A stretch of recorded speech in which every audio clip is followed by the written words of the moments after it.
Okay. So initially we weren't intending to go through this, but since it's just you in the class, we'll go over it. The rest of the people who might be joining in later or might be joining in for next week's class, they would have already went over this. So the main thing we're focusing on, or for the first half of the class, we'll be focusing on SAT preparation. The basic aim of the SAT reading test is to determine whether you're able to comprehend the many types of challenging literary and informational texts you're likely to encounter in college and career. And Lucas, I just wanted to check in with you. Have you had any SAT practice so far? Um, no, because I don't know why, like, because I'm in middle school right now, so I don't know if this is the right class. Okay, I'm not too sure as well. I was just told specifically that I have a new student coming in to focus specifically on SAT content. I'll Uh, follow up with them, but okay, either way we'll proceed with the practice because okay. we have like this kind of organized, but honestly, it's fine. We have a lot of other stuff we're looking at for today as well, but I'll follow up with them and I'll try and get everything figured out. So in general, okay, I'll just quickly go over this. We don't need to essentially go over the notes. We'll just kind of get into the practice. So the key features to the SAT reading selections are genre, purpose, subject, complexity, paired passages, and informational graphics. So when it comes to genre, the reading test includes both literary and informational passages. Informational passages, as the name implies, are mostly concerned with conveying information and ideas. Literary passages are primarily concerned with telling a story recounting an event or experience or reflecting on an idea or concept. Purpose. As you may already know, the reading SAT test focuses on the following: telling a story, recounting an event or experience, reflection on an idea or concept, information presented with ideas or concepts, and this is usually in the form of argumentative text. Subject. The reading passages selected by the College Board include texts from three major areas: US and world literature, history and social studies, and science. Complexity. The difficulty of the passages you will encounter varies from passage. Some passages will be relatively straightforward, while others may involve concepts, language, and a plot that are more difficult to interpret. Paired passages. Each administration of the test will include a pair of related passages. These passages will revolve around the same topic, most often presenting different perspectives or opinions on a topic. These passages may simply contain different information on the same topic. One passage will contain a general informative overview on the concept, while other passage zeroes in on one particular element. Informational graphics can also show up, so tables, charts, and graphs, and questions may ask you to locate information on the graphic, draw reasonable conclusions about the graphic's data, or make connections between the graphic and the passage.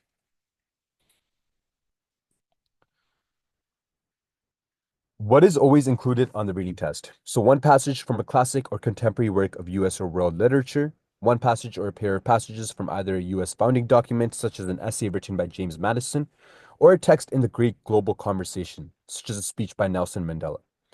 One passage on a science topic from a field such as economics, psychology, or sociology, and two science passages that examine foundational concepts or recent developments in earth science, biology, chemistry, or physics. Okay, and then this is the basic approach for the reading test. So how it would work is first you would have to read the passage or the blurb. The short paragraph at the beginning of each passage may not contain a lot of information, but it can be helpful for identifying the type of passage as well as the source. Select and understand a question. For the most part, do the questions in order, saving the general questions for last and using your LOTD on any questions you want to skip. Read what you need. Don't read the whole passage. Use Latin references and lead words to find the reference for the question. So, for example, you would look for specific words from the question in the passage to find your answer. Mark the answer in the passage. Use your pencil to underline a sentence or phrase in the passage that answers the question. Don't create your own interpretation. And use POE, which would be point of elimination. So there's different types of factors when it comes to the POE. Sometimes it's mostly right or slightly wrong. These answers look just about perfect, but they include a word or two that do not match what's in the text. So make sure every word of the answer choice is supported by the text. Could be true, but not supported. These answers might initially look good because they seem logical, You might even know they are true based on the outside knowledge. However, they lack the concrete support from the text to make them correct SAT answers. Make sure you can underline proof for the answer choice in the passage. Right answer, wrong question. You will see answer choices that are true but don't answer the question. Understand the question and keep it in mind. Don't simply pick something true from the passage. Right words, wrong meaning. Finally, you'll be given answer choices that use words directly from the passage, but the meaning of the answer choice will be different from the passage's meaning. For example, the answer may reverse what is said in the passage or give a literal interpretation of figurative language. All right, and this summary kind of just goes over everything we went over. Usually we just go over these two slides at the start of class, but we'll get more into the activities right now. So starting off with activity 1. How this is going to work is, since it's just you in the class, I'm going to have you read the passage and then the questions. You don't need to read A through D. You can just read each one of the questions. And then I'll give you 5 minutes to work on each activity. We're going to go through, we'll see how much we end up going through, but we do have about 5 activities ahead of us, but we'll see how much of them we get through before we move on to the next lesson. And Lucas, do you have any questions about the lesson on SAT? Um, no, not really. Okay. Can you go ahead and read the passage followed by the questions? Like out loud or like just in my Yeah. head? Out loud. Okay. Mental resilience plays a crucial role in overcoming challenges and adapting to stressful situations. I is tend to maintain a positive outlook and recover faster from setbacks. Resilience can involve cultivating strong social connections, practice mindfulness, and setting realistic goals. However, resilience is not an innate trait, but a skill developed through experience and conscious effort.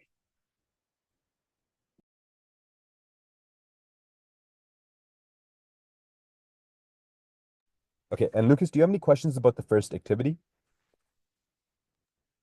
No, I just like try to answer the like multiple choice, right? Yeah, you just have to answer the multiple choice. And you can just send it to me in the chat, or you should have your own slide right over here. You can either write directly onto the slide using the link that I sent into the chat, or you can send your response into the chat. So for Okay. example, if it's ABC, just send an ABC into the chat. And right now the time is 8:10. We'll work on this until a maximum of 8:15, but as soon as you're done, we'll take it up.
Okay, Lucas, I got your response. Great job. It would be BAC. Okay, and then we'll move on to the next one. If we're going through these quickly, we'll just shift over onto the next activity. So, we'll shift over onto the next lesson, not the next activity. Okay, Lucas, can you go ahead and read the passage and the questions for activity two? Okay.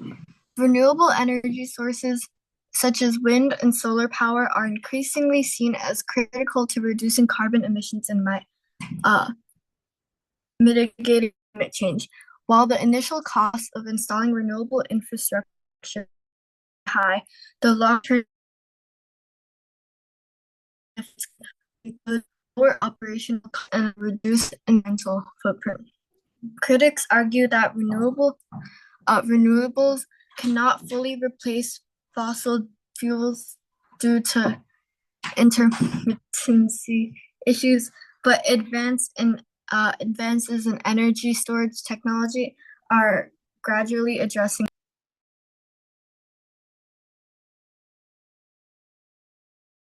Okay, and Lucas, do you have any questions about the second activity? No. Okay, right now the time is 8:15. We'll work on this until 8:20 or until you're done.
Okay, great job. Again, everything is correct. C, A, B.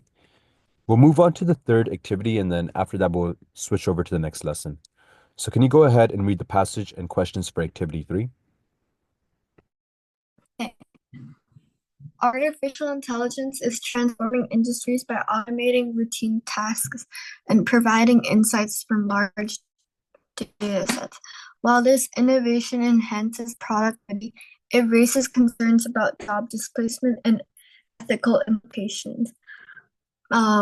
Many experts advocate for policies that encourage AI development while ensuring workforce retraining and ethical AI deployment to minimize uh, societal disruptions.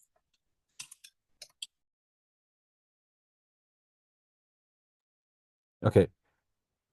And yeah, right now the time is about 8:20, so we'll work on this until 8:25.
Okay, I did receive your response. There's only just one correction for the second response. It would actually be A. Let me just go over this over here. Put BDC, but it would be BAC. Okay, and the reason why is because it would be A to emphasize the need to counteract job displacement caused by AI. Workforce retraining is presented as a way to reduce disruptions, directly addressing the challenges posed by AI adoption. Okay, and Lucas, do you have any questions for why it would be A instead of, I mean, why it would be, yeah, A instead of D for number two? I think I understand it. Okay, great. And activity 4 and 5, honestly, I'm just going to go ahead and assign this for homework. That way we have more time to move on to other activities. So for this activity, we're going to be going through these 4 words, and then we're taking a look at this writing prompt. So we'll spend about 15 minutes on this writing prompt, but I'm just going to introduce the prompt before I go over the words so you have somewhat of a little bit of time to just kind of think about what you want to write about. The prompt is really simple. You receive an anonymous letter describing a murder, one that hasn't happened yet. The letter ends with your name as the next victim. You have to incorporate the vocabulary above into your story. If you do feel like you want to write about something else, honestly, that would be perfectly fine as well. But if you find yourself thinking of ideas, then just stick to the prompt. It's much easier to write within strict guidelines. Okay, and we're just going to go over these words first, and then we'll jump into the writing time. So, Lucas, can you go ahead and start reading through these words? Uh, Precocious, uh, more developed than usual or expected at a particular age, advanced, especially with regard to mental ability, as in a child's display of adult social or mental ability.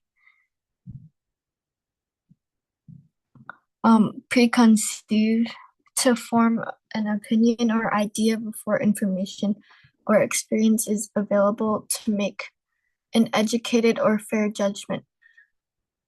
Prejudice is almost preconceived. Um, Precursor, someone or something that comes before, often considered to lead to the development of another person or thing, someone who held a particular position before someone else. Um, Prejudice, a performed opinion, usually an unfavorable one, based on insufficient knowledge, irrational feelings, or inaccurate stereotypes. Holding opinions that are formed beforehand on the basis of insufficient knowledge and uh, unfound mistrust, dislike, hatred, or fear of a person or group. Uh, Specifically one of a particular religion, ethnicity, and nationality or status.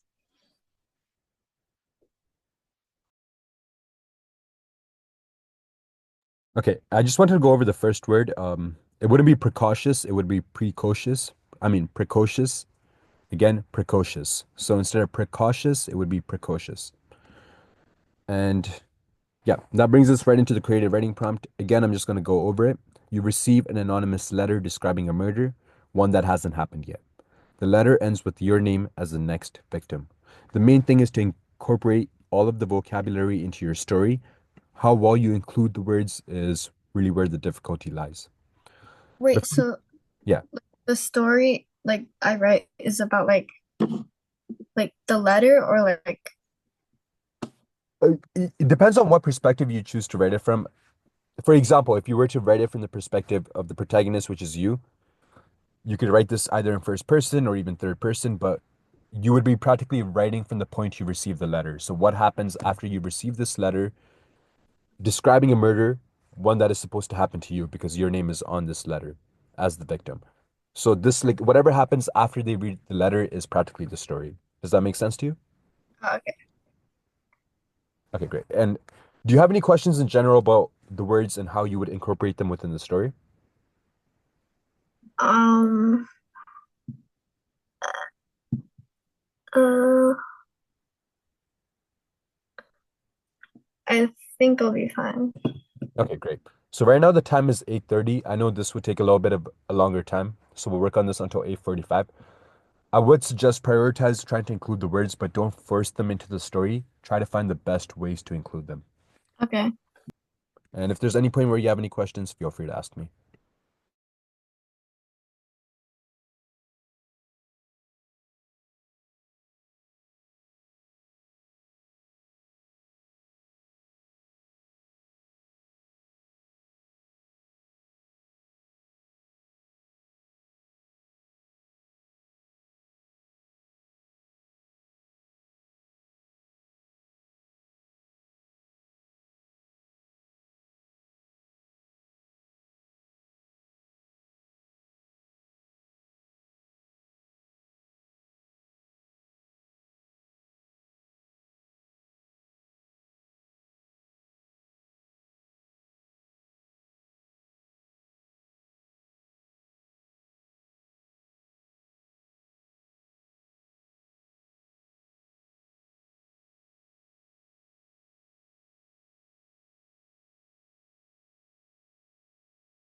I finished, but like I did this on like another device. Okay, But like you send like the Google Slides to a different Gmail, I can type it in the chat. yeah, sure.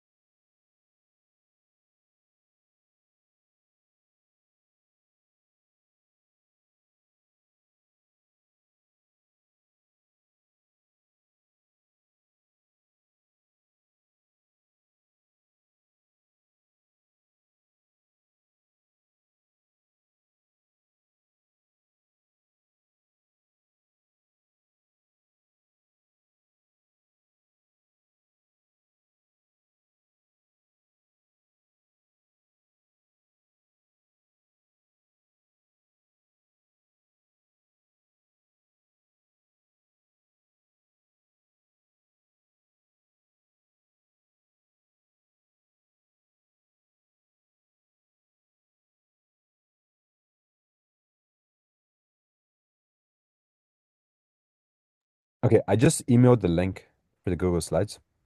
Can you please check if you got it?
Wait, which one, which slide do I, oh, I see it. Yeah, yeah, right here, number 37.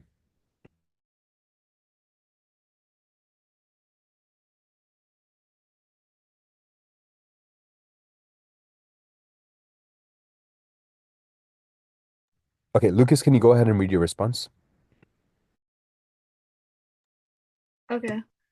After I read the letter, I preconceived that it was my neighbor John.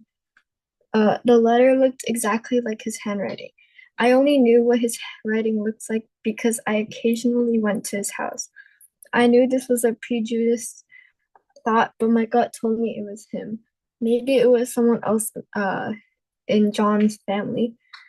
As I've seen in his house, his family all looks oh, whatever. Perhaps it was John's precursor, his dad, who was well over 50. Once at his house, his dad offered me tea with weird bits of paper and unidentified substances. The only normal person in John's family was his cousin. Um, I met him only once, and I could tell he was a precocious boy. He was very mature and knowledgeable. Only after a few more days, I found out that the mysterious letter was a prank from my brother.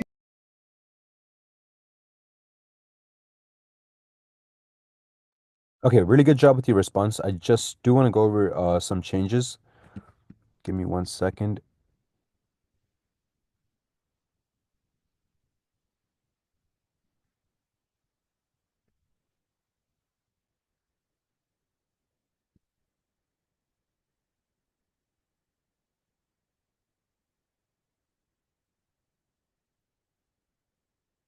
All right, so first to start off with, we can, okay, just give me 1 second. I just need to get this organized.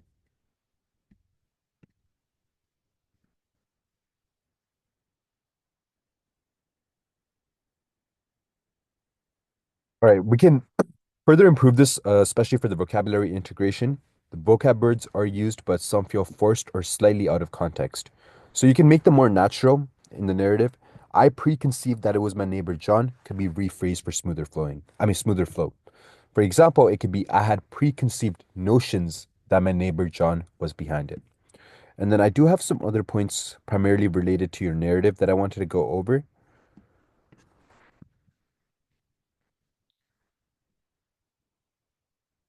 It's just two different points over here. And in general, these are points that we do cover as we get more into creative writing. Just paste this in first. All right. So number one, character development. The description of John's family as creepy is big and could benefit from more detailed and vivid imagery to enhance the unsettling atmosphere. Flow and clarity. Certain sentences, such as maybe it was someone else in John's family, feel abrupt and it could be expanded or restructured for a smoother narrative flow. So I know you're writing this within a time constraint, so it's much more difficult. But when you do go back to the story, you can try applying these changes to smoothen it out and make it better. And Lucas, do you have any questions about the provided points of improvement? No. Okay. All right. So that brings us to the next activity. This is most likely what we're working on until the end of class. We're just going to watch this TED Talk, and then we're answering two questions based off it. The first question is Carol Dweck discusses the concept of a growth mindset versus a fixed mindset. How can adopting a growth mindset impact a student's approach to learning and their academic success? Can you think of any real life examples where individuals' mindsets have influenced their achievements or failures? And you would be using examples from the TED Talk. The second question is Dweck mentions the importance of praising effort in the process rather than intelligence or talent. How can teachers, parents, and peers incorporate this approach to foster a growth mindset in students? Again, use examples from the TED Talk. So I'm just going to have this pulled up right over here. Just give me 1 second.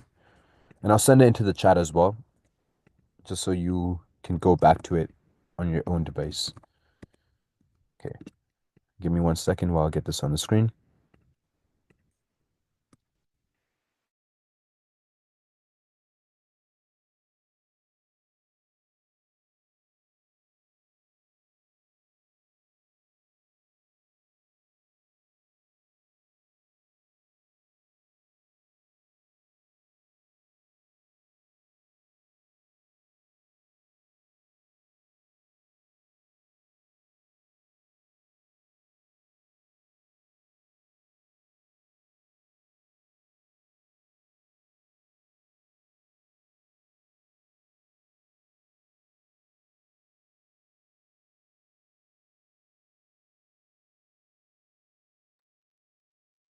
The power of yet. I heard about a high school in Chicago where students had to pass a certain number of courses to graduate. And if they didn't pass a course, they got the grade not yet. And I thought that was fantastic because if you get a failing grade, you think, I'm nothing, I'm nowhere.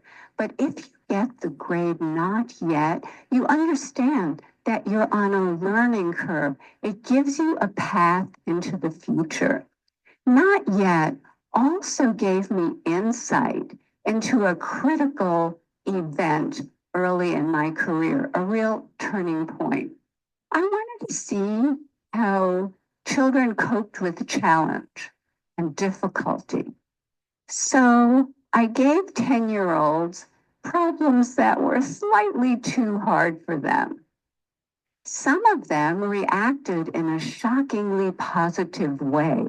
They said things like, I love a challenge, or, I was hoping this would be informative.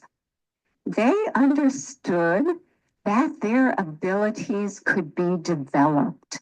They had what I call a growth mindset. But other students felt it was tragic, catastrophic. From their more fixed mindset perspective, their intelligence had been up for judgment and they failed.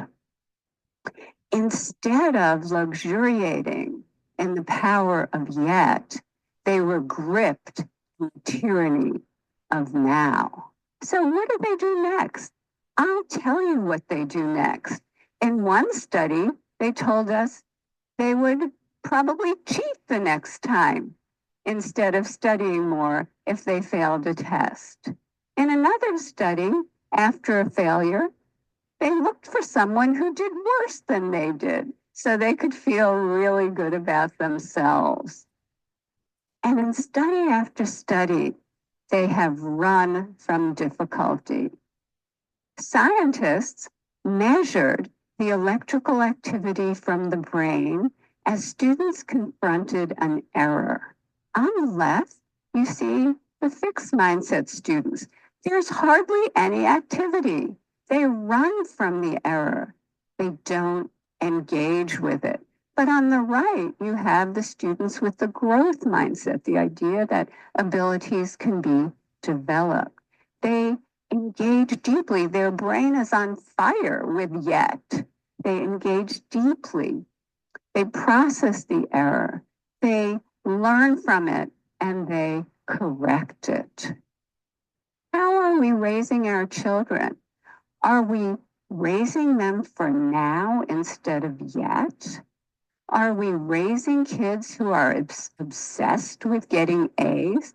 Are we raising kids who don't know how to dream big dreams? Their biggest goal is getting the next A or the next test score? And are they carrying this need for constant validation with them into their future lives? Maybe because employers are coming to me and saying, we have already raised a generation of young workers who can't get through the day without an award. So what can we do? How can we build that bridge to yet? Here are some things we can do. First of all, we can praise wisely, not praising intelligence or talent. That has failed. Don't do that anymore, but praising the process that kids engage in. Their effort, their strategies, their focus, their perseverance, their improvement. This process praise creates kids who are hardy and resilient. There are other ways to reward yet. We recently teamed up with game scientists from the University of Washington to create a new online math game that rewarded yet.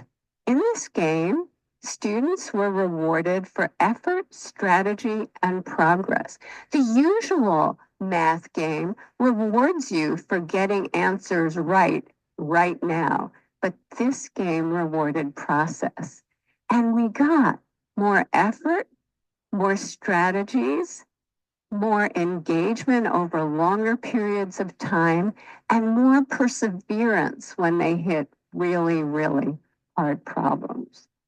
Just the words yet or not yet, we're finding, give kids greater confidence, give them a path into the future that creates greater persistence. And we can actually change students' mindsets. In one study, we taught them that every time they push out of their comfort zone to learn something new and difficult, the neurons in their brain can form new, stronger connections. And over time, they can get smarter. Look what happened. In this study, students who were not taught this growth mindset continued to show declining grades over this difficult school transition. But those who were taught this lesson showed a sharp rebound in their grades. We have shown this now, this kind of improvement with thousands and thousands of kids, especially struggling students. So let's talk about equality. In our country, there are groups of students who chronically underperform. For example, children in inner cities or children on Native American reservations. And they've done so poorly for so long that many people think it's inevitable. But when educators create growth mindset classrooms steeped in yet, equality happens. And here are just a few examples. In 1 year, a kindergarten class in Harlem, New York, scored in the 95th percentile on the National Achievement Test. Many of those kids could not hold a pencil when they arrived at school. In 1 year, fourth grade students in the South Bronx, way behind, became the #1 fourth grade class in the state of New York on the state math test. In a year to a year and a half, Native American students in a school on a reservation went from the bottom of their district to the top. And that district included affluent sections of Seattle. So the Native kids outdid the Microsoft kids. This happened because the meaning of effort and difficulty were transformed. Before, effort and difficulty made them feel dumb, made them feel like giving up. But now, effort and difficulty, that's when their neurons are making new connections, stronger connections. That's when they're getting smarter. I received a letter recently from a 13-year-old boy. He said, "Dear Professor Dweck, I appreciate that your writing is based on solid scientific research, and that's why I decided to put it into practice. I put more effort into my schoolwork, into my relationship with my family, and into my relationship with kids at school. And I experienced great improvement in all of those areas. I now realize I've wasted most of my life. Let's not waste any more lives, because once we know that abilities are capable of such growth, it becomes a basic human right for children, all children, to live in places that create that growth, to live in places filled with yet. Thank you.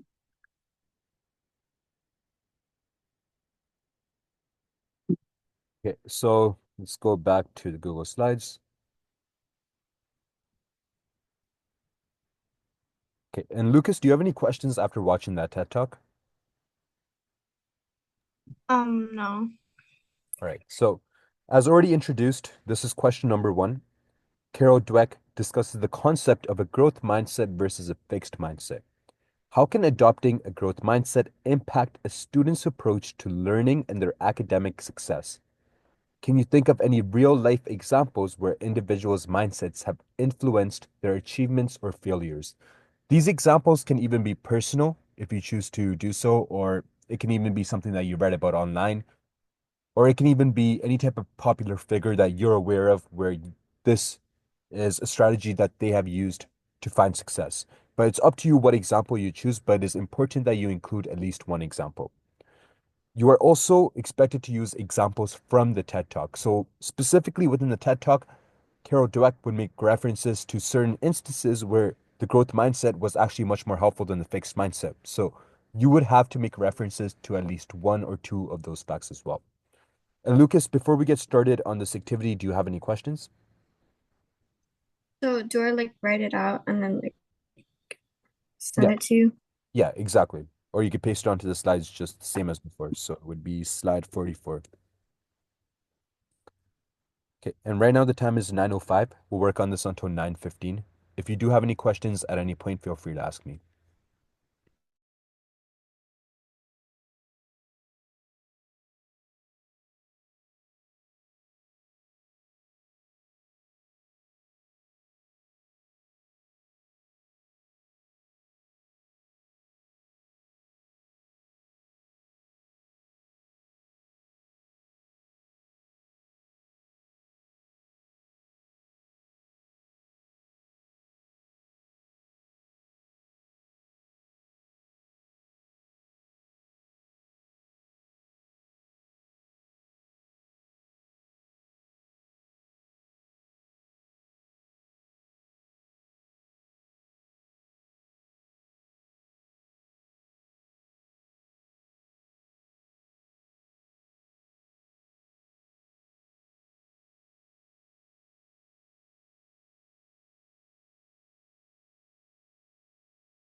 All right. Lucas, can you go ahead and send in your response for question number one? Okay. But like I haven't finished it yet though. Yeah, that's fine.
Okay, Lucas, can you go ahead and read your response? Adopting a growth mindset will make students achieve greater academic success because it allows students to build persistence and motivation. When students with fixed mindsets are faced with uh, failure in school, they often cheat because they believe their abilities cannot be changed. Students with growth mindset will face this failure and put in more effort. They believe that their abilities can be changed with time and effort. In many sorry, in my school, when some students are faced with challenging problems, they give up on solving the problem because they do not have much motivation. Other students face this problem with the power of yet. After trying to solve the problem, they believe that through practice and effort, they will eventually solve the problem. Okay, great job. And just want to go over some points of improvement. But yeah, I do see that you didn't get to finish your response. But in general, to further improve this, you can clarify key points. So specify how a growth mindset improves skills and resilience, not just academic success. Refine overgeneralization, just the cheating example to avoid implying all students with fixed mindsets cheat. You can also strengthen your example, expand briefly or mention a public figure to enhance the school example's impact. So I get you didn't get to that part yet, but adding that in would get you to complete your response. And finally, you can also improve your flow, simplify phrasing for smoother reading. For example, abilities can improve with time and effort. And Lucas, do you have any questions about the provided feedback? No. Okay, so we'll move on to question two. So Dweck mentions the importance of praising effort in the process rather than intelligence or talent. How can teachers, parents, and peers incorporate this approach to foster a growth mindset in students? Right now, the time is 9:18. We'll work on this until 9:28 and just take it up in the last 2 minutes of class. And Lucas, do you have any questions about this activity? No. Okay, great.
Okay.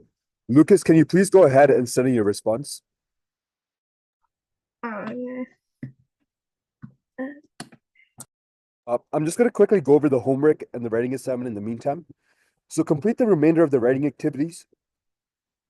Then write a brief narrative essay on a situation in which you had to use a growth mindset while facing an obstacle. Please keep the response under 300 words. Make a list of any questions you might have after review and bring it to next week's class.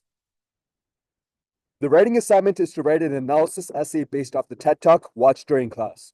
Discuss the principles of a growth mindset and contrast it with a fixed mindset. Analyze the impact of a growth mindset on personal development and academic success using real-life examples to illustrate.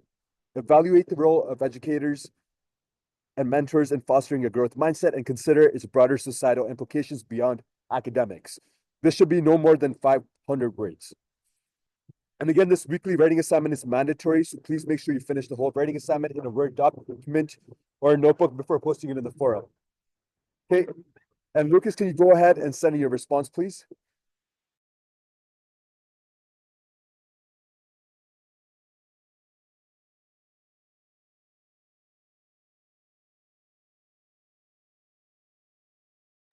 Great. Lucas, can you go ahead and read your response? Teachers, parents, and peers can foster a growth mindset by praising effort rather than intelligence or talent. When in school or other competitive environments, adults praising efforts will allow students to try harder and be more motivated next time. This increased effort causes increased success.